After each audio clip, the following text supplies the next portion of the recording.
They fought in the ring, faced their toughest rivals, and made a name for themselves on the biggest stage of all.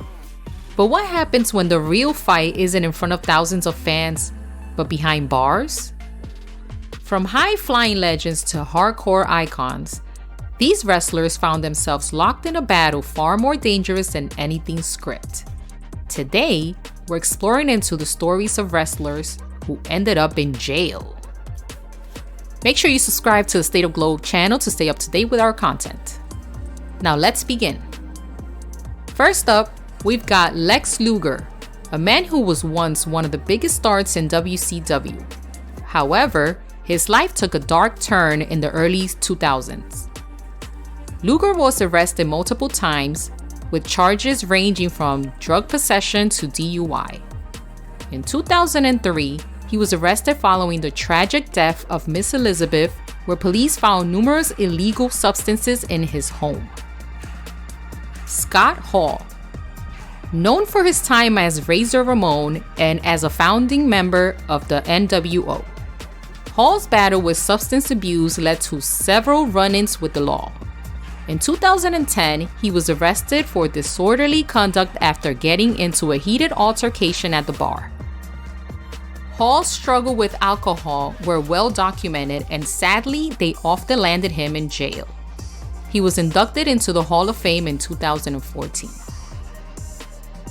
Jimmy Superfly Snuka. Jimmy's case is one of the most infamous in wrestling history. In 2015, Snuka was charged with third-degree murder and involuntary manslaughter for the 1983 death of his mistress, Nancy Argentino. Argentino died hours later at Lehigh Valley Hospital, PA, from traumatic brain injuries from a moving head hitting a stationary object. The findings showed that she had more than 24 scrapes and bruises all over her body. Though the case was reopened decades later, Snuka was found unfit to stand trial due to his dementia, and he passed away shortly after. He was inducted into the Hall of Fame in 1996 and was quietly removed in 2015. Jeff Hardy and Matt Hardy. Jeff Hardy, one half of the legendary Hardy Boys, is another wrestler who has had multiple legal issues. In 2009, Hardy was arrested on drug trafficking charges after police found a large amount of prescription pills, anabolic steroids, and other drugs in his home. Despite these troubles, Jeff has always made a comeback to wrestling, but his personal battles continue to be a challenge. But not too far behind him is his brother Matt Hardy. In 2011, Hardy was arrested multiple times, starting with a DWI charge after crashing a car. Following this, Hardy was arrested again for violating a court order related to his previous charges and was later charged with possession of controlled substances after police found drugs in his home. In June 2022, Jeff was pulled over by the Florida Highway Patrol due to receiving many calls about an impaired driver along the I-95 interstate.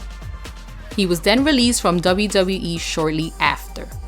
Matt left in 2021 to sign to All Elite Wrestling.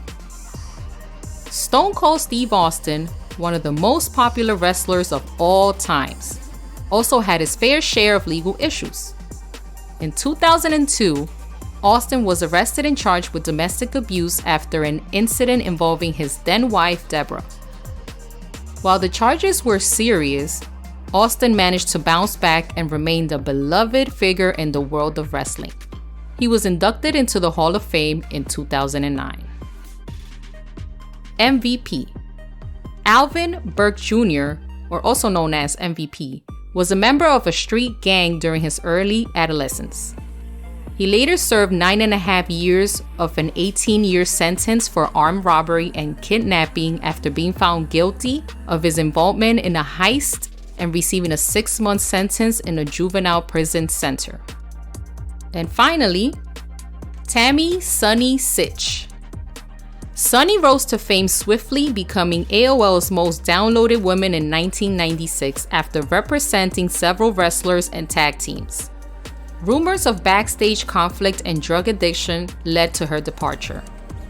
Back under her own name, Sytch was often used by ECW before being arrested for restraining order violations and quitting in 1999. In 2022, Tammy entered a no-contest plea for DUI manslaughter after a crash in Ormond Beach, Florida, killing a 75-year-old man. The former wrestler and manager was sentenced to 17 years in prison and still remains.